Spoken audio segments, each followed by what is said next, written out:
if you're on the Facebook, I am. You can go to my page.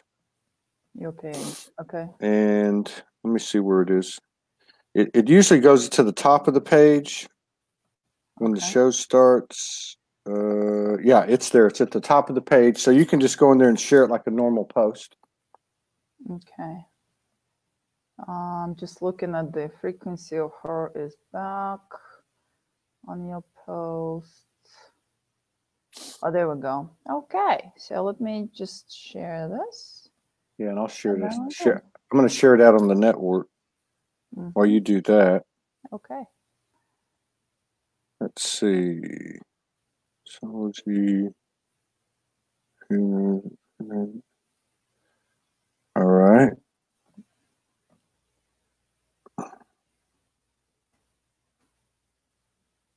Okay, there's a few. Sure. We got 17 people in the house. All right. Awesome. Diane McLaughlin, Jennifer Sampson, Emily Madison, Leslie Martin, and quite a few others. Okay. So, I can't see. Yeah, it is on my page. I'm seeing that. Okay. Yeah. Okay. All right. So we're ready to go here. We got Dina Divine says, "Hey, dear soul sister." So you've got some friends in here. Simone Boytz is here. Daniela Bikika.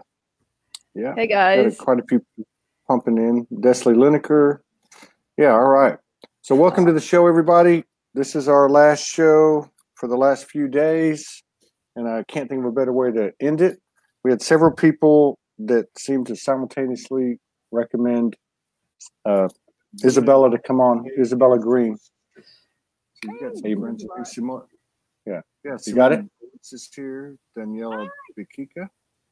Yeah. Hey, guys. Quite a few pumping in. Oh, you probably want to close that Facebook window out. Show everybody. There, you got it? All right. Okay. Yeah. So welcome to Soul Speaks 5D, Isabella Greene. We've heard a lot about you. It's going to be a pleasure to get to know you right here in front of everybody. Welcome to the show, everybody. Thank you for sharing space with us and honoring us with your presence, and welcome. Thank you for having me. This was kind of a thought in my mind when I was, because I'm your listener. I've been following you for a while. And a few weeks ago, I was listening to you and Magenta Pixie. And I just had this passing thought that, oh, wouldn't it be so nice to be on that podcast too? And just a couple of weeks later, it just all came together. So I'm really grateful for all the people who thought of me, and Simone especially, who actually made an introduction. So I'm super excited. And we're on the on the new moon today. It's a new beginning, and for me, definitely a new beginning, next level, I think. Very cool. For a lot of people too. I was reading a new moon post. Has a new moon in Aquarius. I don't follow that stuff, but it sounded pretty good. Just so everyone knows that doesn't know Isabella, she's a way shower, a metaphysical specialist, and a spiritual healer. So we'll talk about that. She helps people to clear the past into understanding and embodying their higher missions on Earth. Her work is multidimensional and extends beyond the limitations of 3D. So I would imagine you've been doing this for a while. I just get the feeling. Not really, because I in 2011 I started a coaching practice and called myself a happiness coach, and that's all I knew. In 2012 I moved. It was just talking, just sharing information through talking. But then I moved to Sedona and focused on changing my life, restructuring everything within my own life. And as that started happening, I started clearing all the trauma and emotional stuff from the past and tapping more and more into my abilities. I was meditating heavily. First year and a half, I pretty much all I did was meditating. And 4 years, no, that was 2012. So 6 years later now, I'm surprised myself to what level works through me. I tap into different levels of work, and every year the work is different. Every year I have to update my website, my services, sometimes even a couple times a year, because the expansion is constant. It's quite a ride, I tell you. Was there something that opened you up? Was there a certain divine essence or galactic family member or anything in particular that sticks out or stands out that opened you up initially? It was one sober guy in an empty bar. Yeah, one sober guy in an empty bar. Well, that's a pretty good story. You're gonna have to share that with us. Okay, so I worked for financial services industry. I actually got to do in life everything I ever wanted. I wanted to travel the world, and I ended up getting a job that allowed me to travel the world. I wanted to live in the United States. I wanted to have a really rich human experience, which I did. And then in 2010, I got laid off from that fancy job where I was traveling the world on a corporate account, and which was a great setup there. But I got the feeling that I wasn't born to do this. I wasn't born to make the corporate environment rich while I'm sitting there slaving 12 hours a day and stuff. So I started seeking the answer. What am I here to do?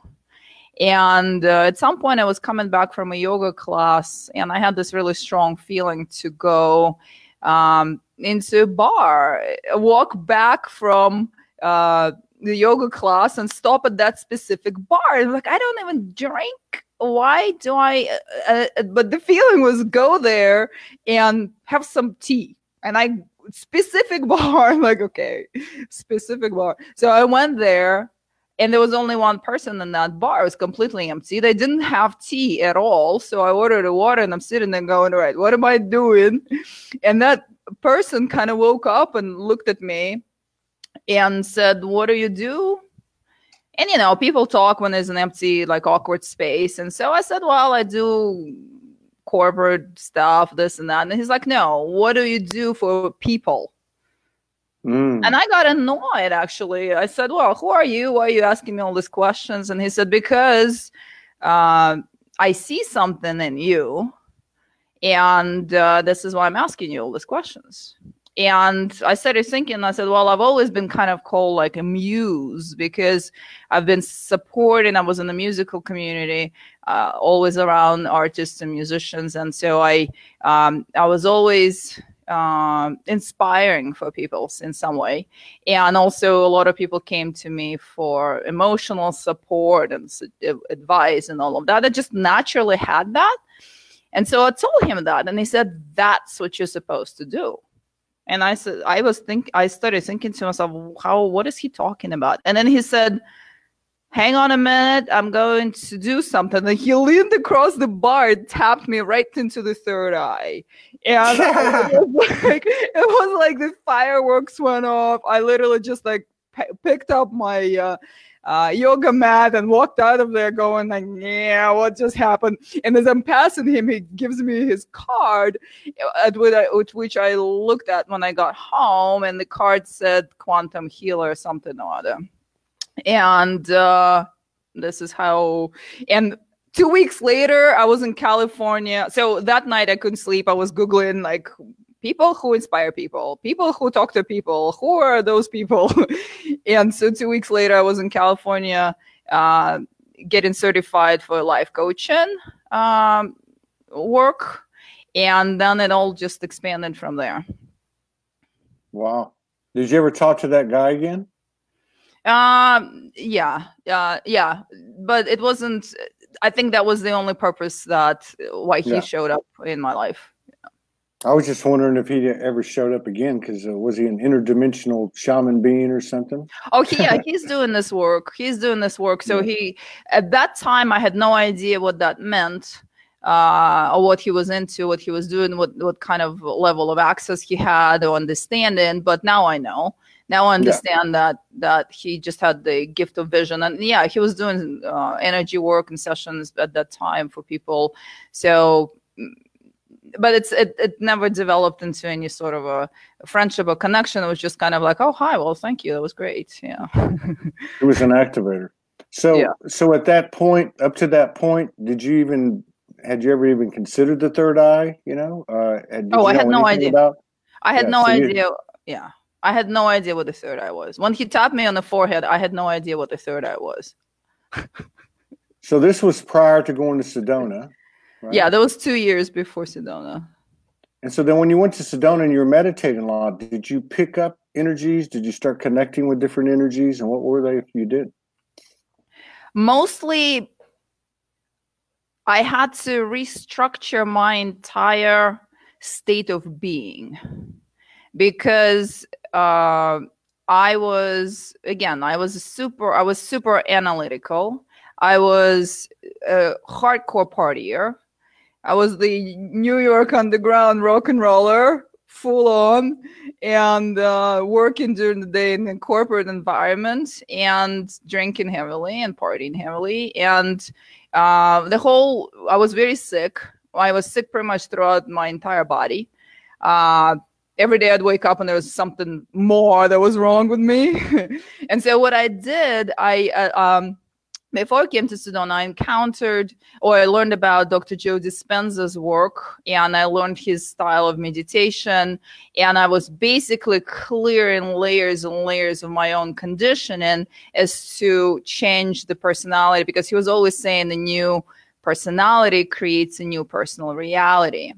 And I was very stubbornly creating my new reality, new state of being, so that I could assist myself and then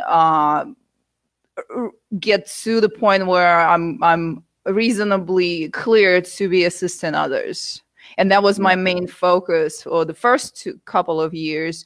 And then I learned the meditations to actually activate the pineal gland. And so these I've been doing for the last 4 years every night. At 3 a.m, I get up, but it's an advanced yogic practice. So about between 2:30 and 4:30 in the morning, I get up. Now I wake up naturally to do that. I meditate. That gave me access to all kinds of stuff, knowledge and dimensional interactions, interdimensional interactions, understanding, and just layers and layers of stuff outside of this dimension. So this is where I'm at now. Was it what was it like when you first started to connect dimensionally? I mean, you didn't know anything about it when you met this sober guy in the bar, but once you started this practice, I mean, when you had your first real experience, were you shocked, or did you just take it in stride?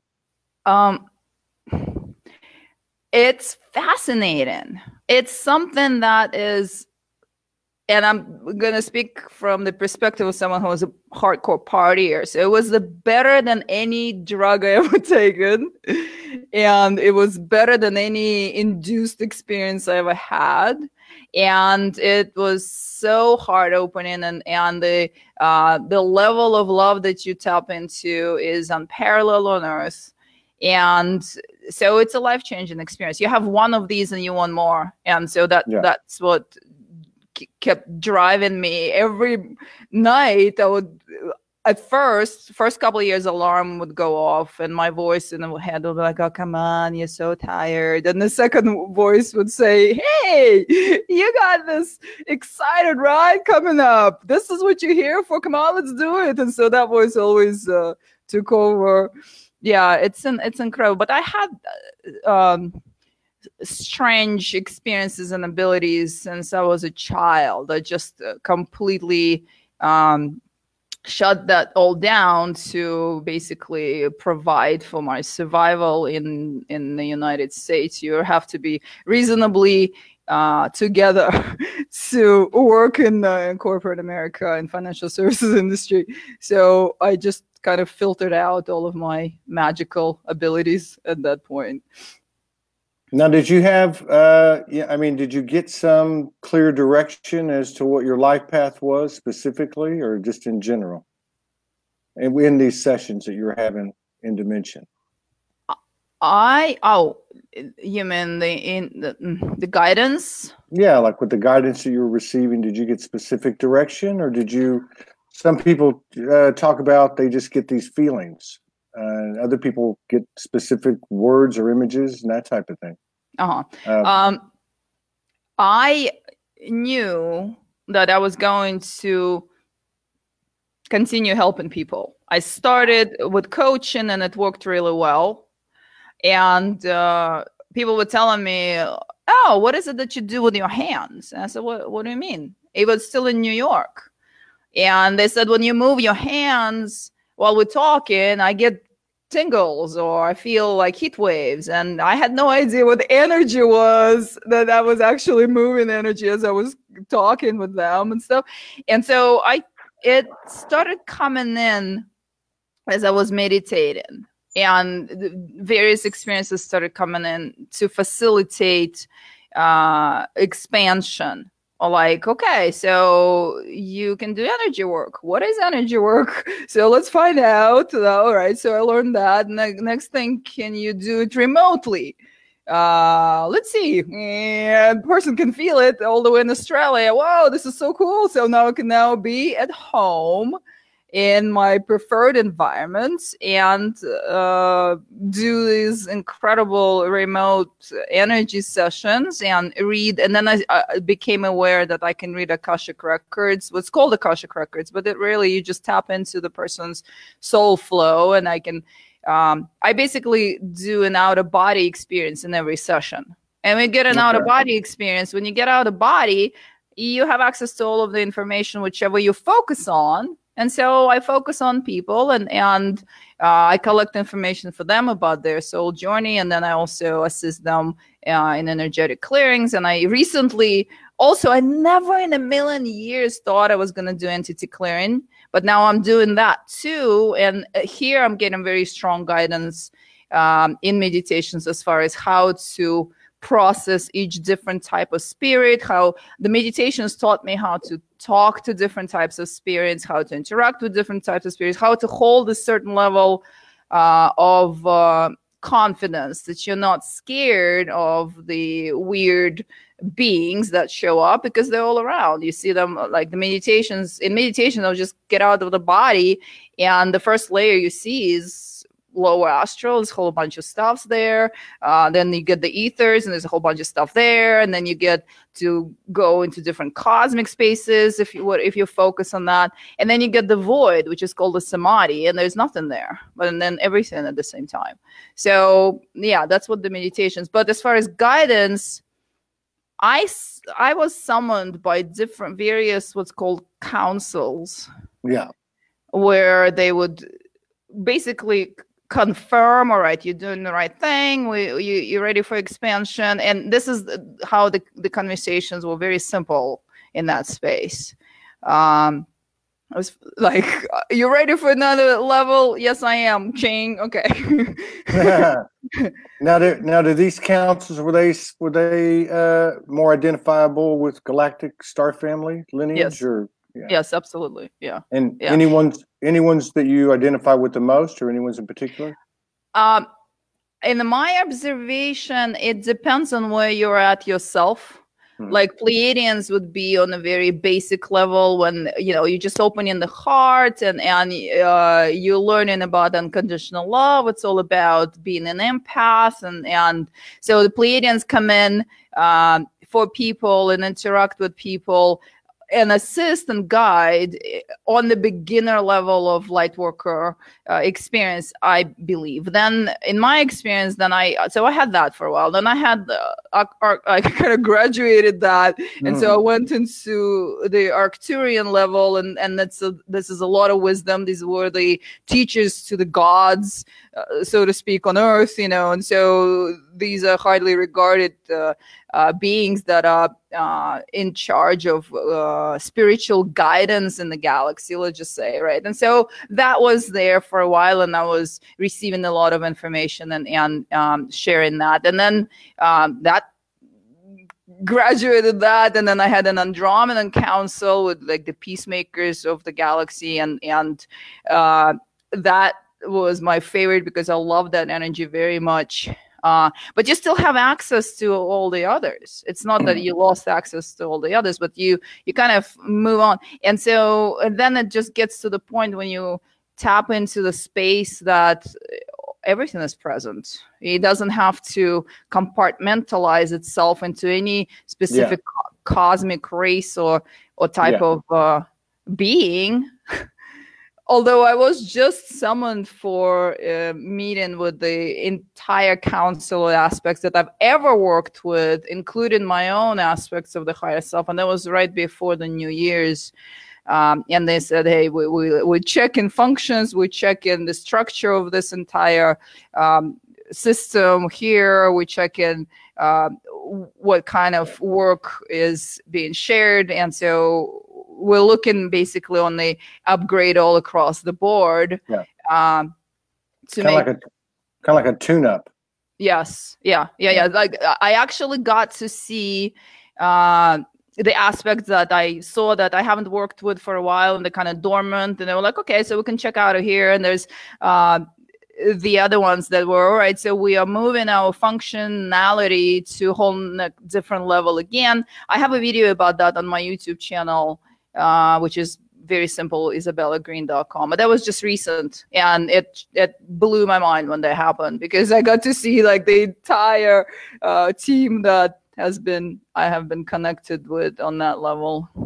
Now, do you think some of these aspects, as you mentioned, higher aspects of yourself, higher self, do you think some of these aspects are embodied in you, or more so, and some are not, more like family or extensions? Yeah. I know that some of them are actually me in the future, or in a different location. And so there is this connection to this vessel. When you work on the vessel, you work on your state of mind, you work on your emotional traumas, you clear so much that your frequency gets higher and higher. You gain access to various levels of your own self within your stream. But there are also some beings that I kind of hired to assist me with various functions within my structure of my work that I did not have within my stream. Yeah, so these serve as let's say guardians, right? If I know I'm going into a challenging space, that I call these in, and you can literally create contracts, like a service agreements with specific race, and they will assign a type of a being for you to work with, and you know them by name. You get to hang out with them. I did that in meditations. I would hang out with them in meditations first, and then we'll go like, okay, so we got this assignment now. I'm calling you in to assist me. And so I got to see all of these guys too. And some of them are just adored. They're just so amazing beings that we're multidimensional. We're operating in so many different realities that you just need to tweak the brain a little bit to get to see it. And then it's a fascinating ride. I'm curious, have you seen any evidence of aspects of yourself that you've embodied in your human vessel actually incarnate externally in your physical, like through friends or acquaintances? Twin flame? Like a twin flame? I don't know if it's twin flame so much, but to say you say embodied a particular divine goddess aspect, or maybe 2 or 3 or 4 or 5. Have you had any experience of actually seeing them incarnated physically in another vessel on your path? Yeah, this is very common in my experience, because it seems like we have a group of, if we take cosmic races, or what was considered deities or higher dimensional beings, they don't incarnate linearly. It's not that, oh, I'm the only one connected to this specific goddess, for example, right? It's very, I mean, there are multiple, infinite amount of people who are carrying the same or sharing the same aspect. Right. And you just learn to recognize that if you see that person, like if we take, for example, like a Lyran race, It's so common. It's incredible how many of the Lyran race people are around, and you can see them. It's clearly visible. At least I can. Well, it's clearly visible who is connected to what. And when you carry in that aspect, you have that recognition too. Goddesses and beings that it's a different dimension. There are like there are cosmic beings that are connected within people's streams, cosmic races. There are also different types of what we used to call, what we understand as gods and goddesses. There's a gradation, and yeah, it's common. We, again, on Earth, we seem to have a specific number of souls that are interested into incarnating into humans, and so you can carry multiple of those aspects within self. And then when you know these aspects, you have the eyes to see them, you recognize them in other people. Yeah. So, and in regard to your clientele and to your practice, what's been the most remarkable experience or experiences you've had in facilitating a client? Oh my God, I just had that happen. It just happened last week. I'm so excited. I actually do a little program on my YouTube channel that I call Soulstream Sessions, where I talk about sessions, not all of it, but the highlights, stuff that is not personal, I can share just for people to pick up knowledge and information. And I just had this session from out of this world where I actually was receiving the intel that I had no idea about in my physical head. I was sitting down just writing things that were coming in through, and actually the Andromedan collective showed up and were narrating, were talking about the person who was pulling two karmas about etheric technology from Tiamat or Moldak that no longer exists. I didn't know any of that. I didn't know any of that really, that it really exists. And so I just recorded that, and hopefully tomorrow I get to edit it, and I will put that on my YouTube, and you'll see that I'm sitting there like, after that session. After that session, I felt like I could walk on walls for like 4 hours, just because of how phenomenal it was to see the level of information that you can pick up once you just get out of body and connect with a specific person. And so this was probably the most outstanding session so far. And it literally just happened. Thank you for asking that question. Yeah. Well, I think there was multiple reasons I did. One of the things, well, let me ask you this too. You know, in the work of Allison Coe, more recently, and who's the lady that did QHHT?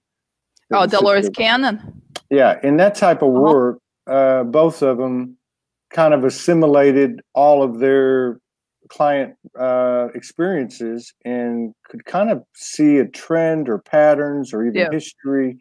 Have you had any of that type of intel come into you where you can kind of put a composite together? Is there a trend happening, and is there a common message as you've gone down this path? Wake up is the common message. Yeah, wake up. Get your shift together. Get your shifts together. I'm very familiar with Dolores Cannon and the QHCC. I actually took a course of hypnosis to compare what I do, but I work with people who actually are non-hypnotizable. They don't have to go on the hypnosis. I'm just I'm guiding the relaxation process while I'm in the background sneaking all of the information in. But the trend is generally this, that mass awakening is happening. And there's no getting away from it. Like, it literally is like when your number is up, you got to get your shift together and make life changes, or else. And it's across the world. It's across the board. There are people who are scholars and academia and scientists, and I actually worked with one of the leading oncologists on the East Coast, who was secretly telling me about his experiences. So we have key players positioned in industries that require restructuring at this time. This is not a prediction anymore. This is not a joke anymore. This is not some woo-woo talk. Earth is going through massive restructuring, and people are awakening everywhere, in every industry, in every structure that needs restructuring. So I would say that this is the message. But as far as if we compare what I get from Dolores, like similar to what Dolores Cannon was getting in the books, yeah, the stories are in a way similar, because okay, I'm a cosmic soul, I'm on earth to do the work here, and I tap into my abilities, and if I'm open enough, I understand what's happening. If I'm not open enough or not aware enough, then to me it's so weird that I need to call Isabella Greene for her to explain. It's just I don't know if I answered that question. No, you did. You did a great job with it. No, absolutely. So what was I going to ask you? Oh, I think one of the other reasons that I asked you that question was so you would bring the Andromedan part out, because, and I don't know, I've always been told as the individual goes, so goes a collective, and then learned hanging around Morgan that there's collective energies or collective happenings that occur for everybody at the same time. Yes. And so, you know, I've always, of course, the Pleiadians, a lot of people, Pleiadians have been present for a long time. Yeah. A lot of them bring them into the fold, you know. Yeah. I've read people talk to people about that. Syrian seems to be a big one. Yep. There's other ones too, you know, but for some reason I've been feeling Andromeda, and I've seen people writing about it over the last 10 days or so. Right. Is there something to that in your experience recently? Are they coming to the forefront? Is it something they're bringing to the table, or is it just a bunch of stuff that doesn't mean anything? They got no.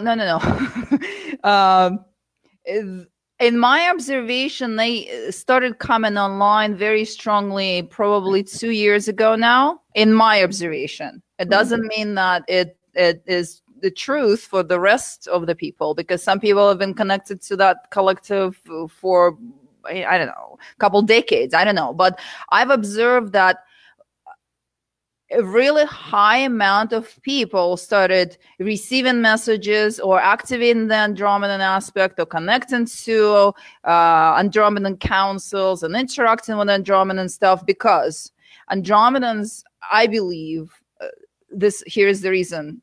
Andromedans are the ambassadors of peace, and they also teach the true power.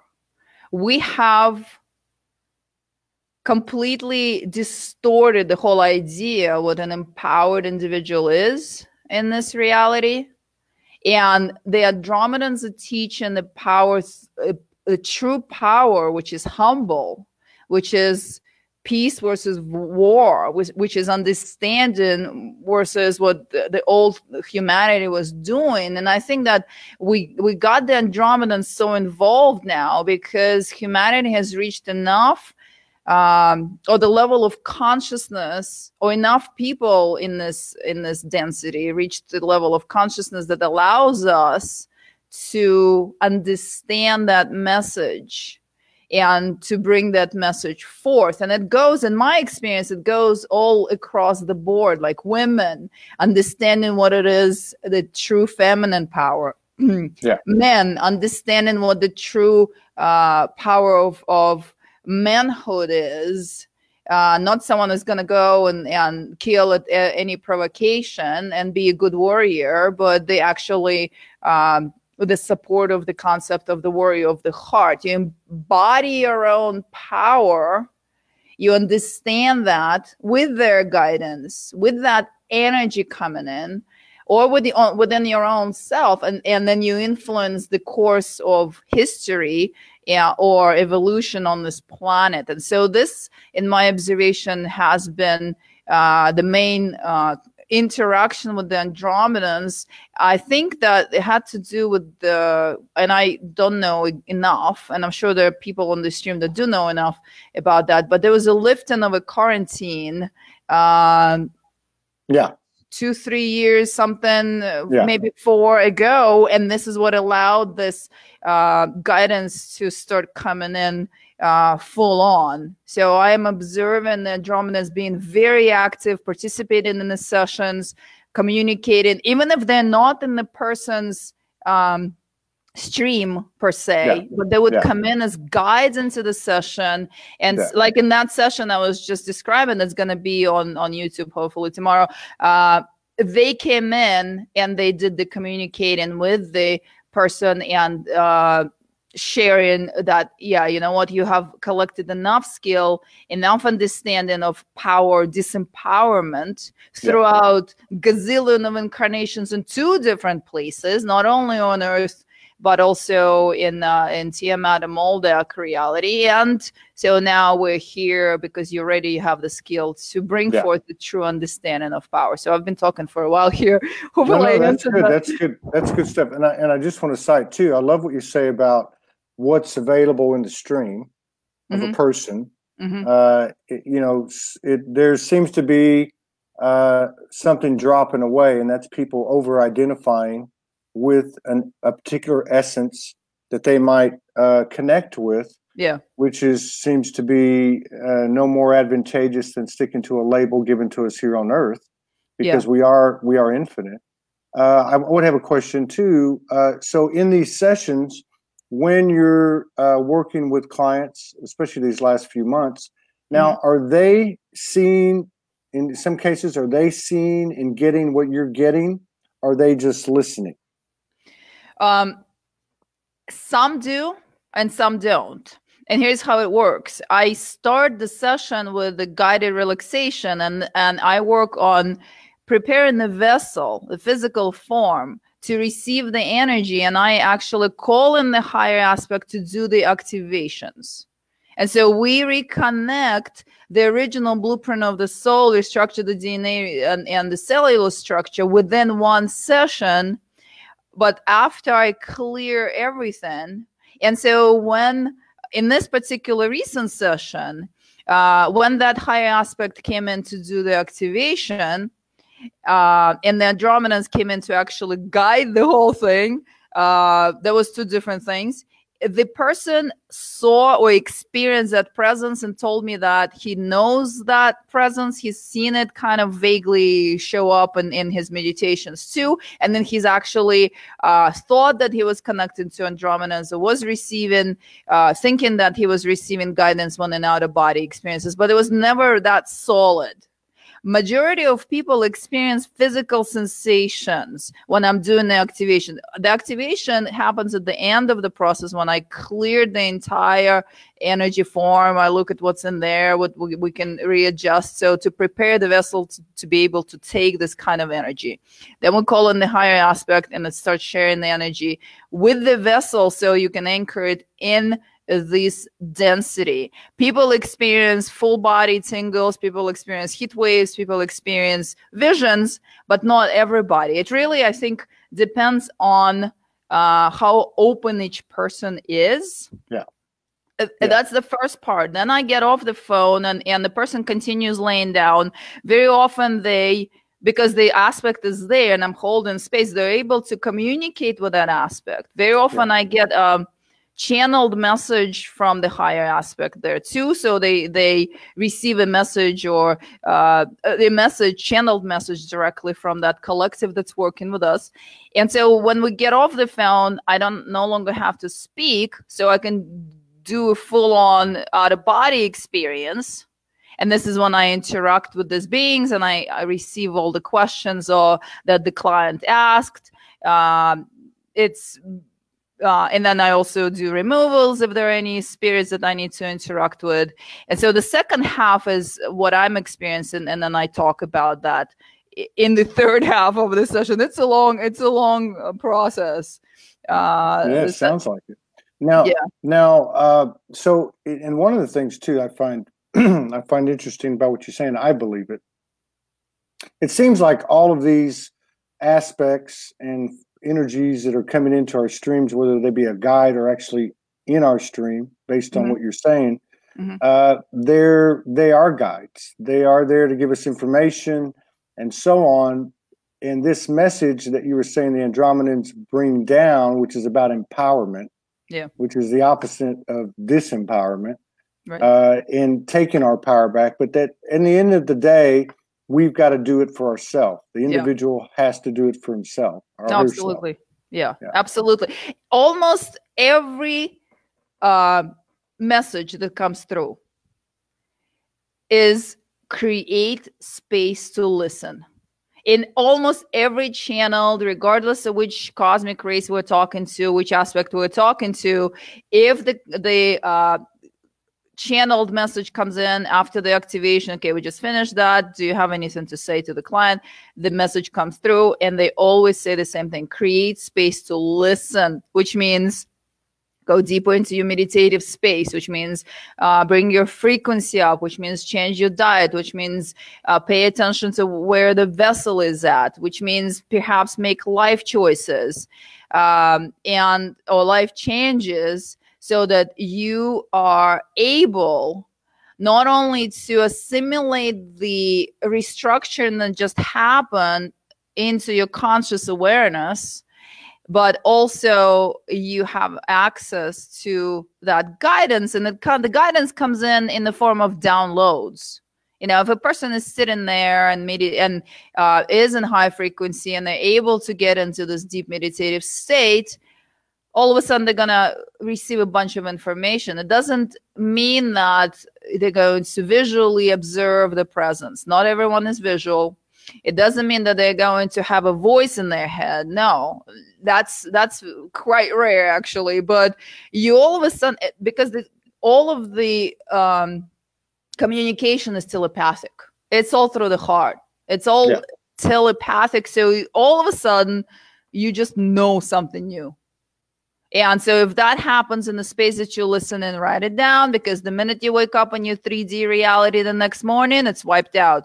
So this is very important. And this is why people say, why the higher aspects say create space to listen. We need to tune in deliberately. Some people are lucky that they have that all the time. Not lucky or open enough that they have that guidance all the time. Some people need to actually deliberately develop that channel. Let me ask you this: Have in your experience, individually and as a practitioner, how present or involved has let's say the elementals and even the on-planet star family been? The elementals, well, the elementals are everywhere. It's like bacteria, it's everywhere. We don't see them, but they're everywhere, right? The same as with the elementals.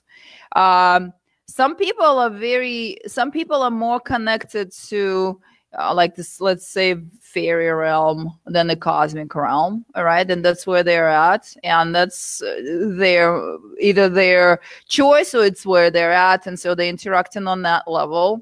Some people do shamanic mind expanding medicines and stuff, and so that gives you access to animal spirit, plant spirit, low astral spirits, and the elementals very easily. And so they kind of very often just get stuck there and loop within that density or within that layer of interaction, and they observe that a lot of elementals present as entities. They like to take a little ride in the human form, and so these are the different types of elementals. But yeah, they're everywhere. It's a part of this whole density. Yeah.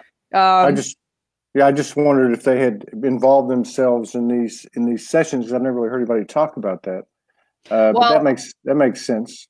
The only thing that I've had to do with the elementals is remove them from people's organs.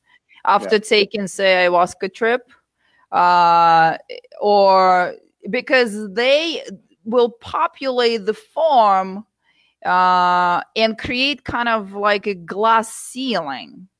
And it's great for someone who is just coming out of solid 3D, and they had their shamanic ritual or shamanic ceremony, and they use those medicines to expand themselves to that level. But if they are interested in reaching past that level, it's good to remove the spirits that actually work on that realm through those practices and through those substances and herbs that are present on earth, but they all very, very much linked to the elemental level. Yeah. Now, have you seen any evidence as time has gone on, as time's passed, especially these last few months and even this year, in your practice, of where people are taking on a greater role or understanding of their own self-healing? Yeah. This is the whole purpose. First of all, there's nothing else exists except self-healing. Really, what I can do is I can bring the energies, I can give the guidance. If the person does nothing about it, it's not going anywhere. This is like you can have a recalibration, you can have an activation. If you go back to, let's just say, I don't know, McDonald's, eat that, and then go watch Super Bowl and get wasted, you just wasted all of that effort. Right back where you started. Yeah. Okay. Yeah. So the consciousness of the consciousness has to meet the rubber has to meet the road for the person to actually have a change that is visible within 3D reality. First, and secondary, I labor to teach the people, and this is the coaching piece at the third piece of the session is where I give exercises and suggestions and recommendations, and so that the person can actually take the process into their own hands and expand on their own. Any healer that tells you that, just show up and we'll take care of all your problems, we're going to heal you, that's either someone who is seeking financial gain, or they're seeking or they're like at the very beginner level, really, because once you've had enough work and you've reached a certain understanding, that there's no such thing as external healer. It's all internal healer. Yeah, I agree with you 100%. That's the mark of a true healer. Not to take anything away from anybody, because they could be stuck in an old loop. Just something they got to get through. The beginners, they start playing that, and they're saying, I'll take care of all your problems, bring your blockages to me, and I'll take care of them. And it's all right, because they have beginner clients too, who believe that.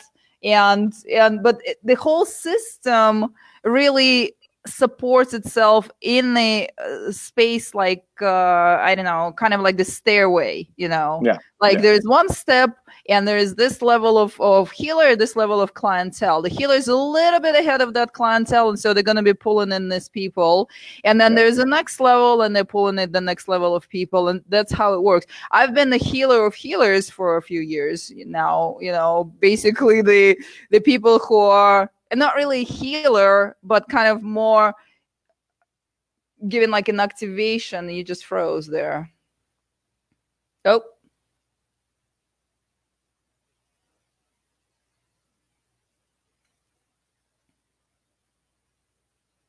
I think it's just me now. Can you hear me?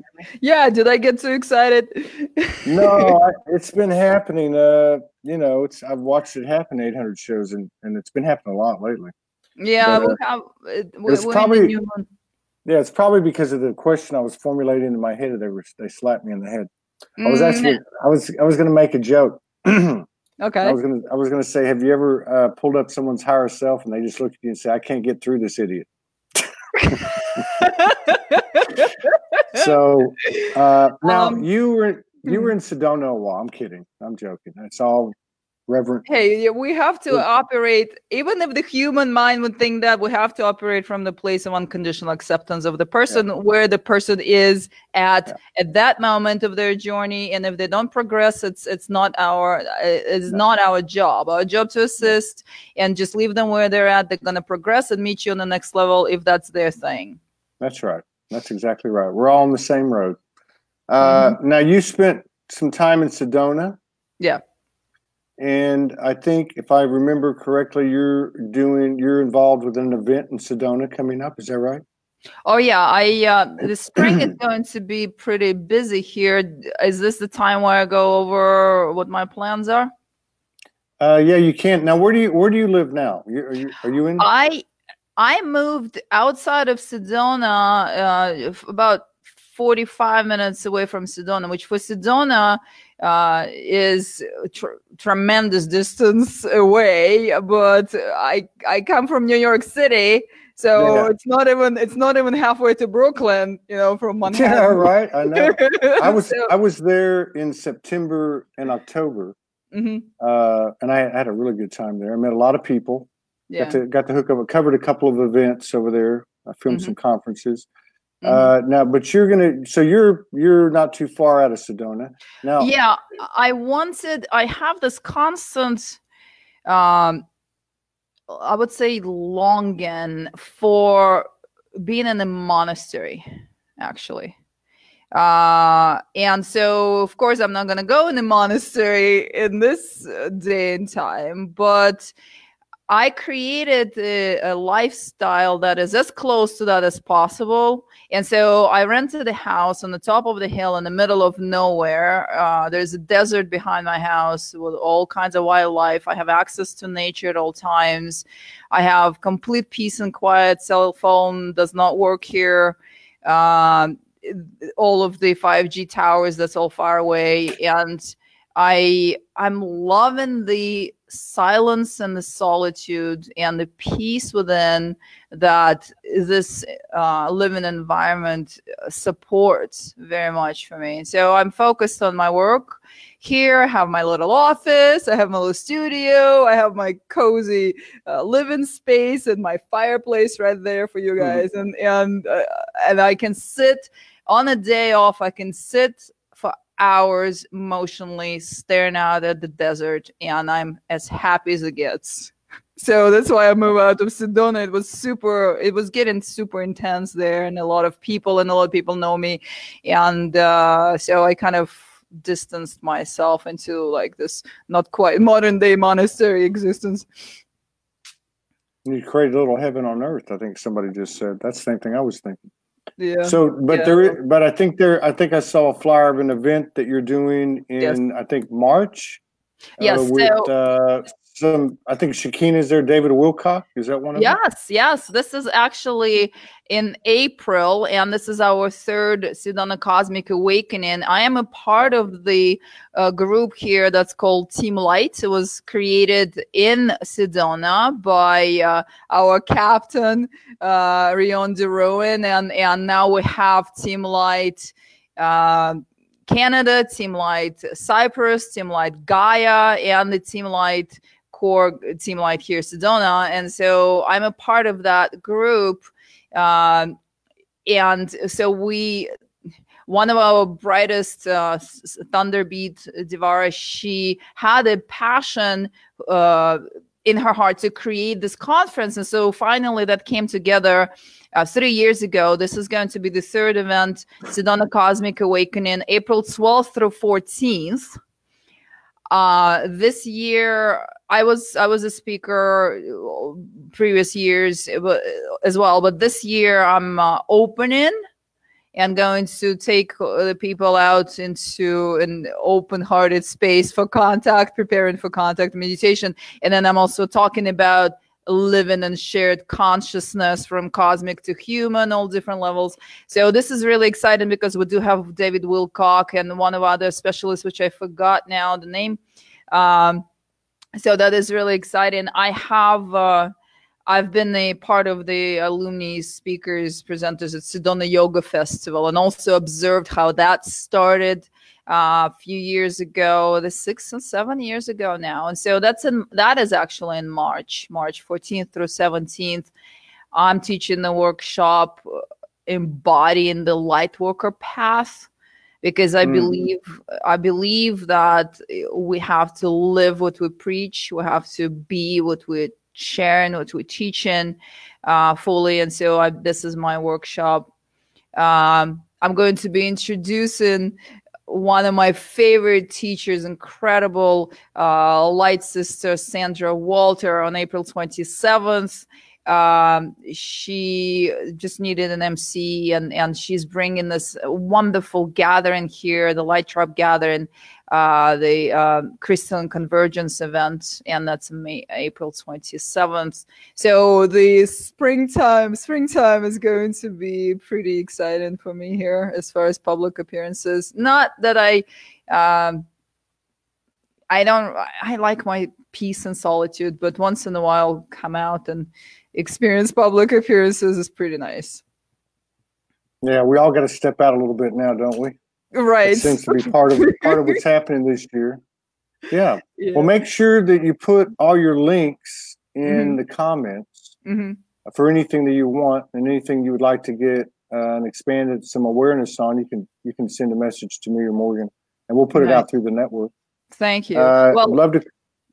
One more development that just came up. I got an offer to have my own channel on a private TV network, Spy TV. So I'm kind of dragging my feet with that, but that's gonna start happening at some point. It's subscription based with pretty reasonably cost, and then my YouTube channel. I talk about everything that comes in, all of the visions, all of the sharings, the sessions, any guidance. It's all on my YouTube channel, Isabella Greene. So if you guys are not subscribed yet, please subscribe and do follow me. It's awesome. Excellent. I'd love to collaborate with you again. Maybe we'll see you in the Sedona area. Sounds awesome. Later are you coming to Cosmic Awakening? If you can get me an interview with David Wilcock, I'll be there no matter what. Oh, I see. There we go. We go. I don't know. Like so many things right now, we're just taking it a few days. We can only see a few days ahead. So yeah. But I feel like I don't know. You just never know. The intel comes in. Now. Yeah, that's it. And that's what choice do we have now? And I think that's another thing that I got out of your, out of what you were talking about with your sessions is that it is. What did you say? I don't want to say you said time's up, but your number's called. Yeah. So when your number's called, it seems like the linear experience, the 3D human experience, no longer has any relevance. And so I've been saying for a while, if it doesn't make sense, go do it, because that seems to be the guidance I'm getting. Well, here's the thing. I think we went through that, and then we're back now where a human aspect needs to be integrated as much as non-human aspect too, so that everything is in balance. I think the balance is the name of the game nowadays. So completely overseeing or dropping the human aspect is, first of all, not possible. Secondary, we're incarnated into human reality. So integrating the human aspect and all of the rest of the aspects and being fully in touch with the entire structure, I think that's what we're at, and that's where the humanity is going. So thank you very much. Yeah, I agree. The human is the hero. I totally agree with that. Right. Yeah. You're right. I think you're right. We have taken all that stuff in, and now we've incorporated it, embodied it, and like you said in your workshop, or what your workshop is about, it's about doing it and being it, and really, and not talking about it, and just doing it. That seems to be the new phase. Right. And we don't have to teach a lot anymore. But I look forward to getting together with you again, and perhaps Morgan and I will run into you. I'm sure we're all going to run into each other sooner or later. But thank you so much. Thank you so much, Todd. I feel like we could have talked another 3 hours, but I'll see you in space. We could. I'm having downloads come in for the whole time I'm talking to you in prior. So I'm gonna have to get off. Otherwise, I would go a little bit longer. We're gonna have to do some session work here. Yeah. Awesome. You understand? Right. Yeah. All right, let's see you. Bye-bye. Take care. Bye. Thank you, everybody. Bye bye.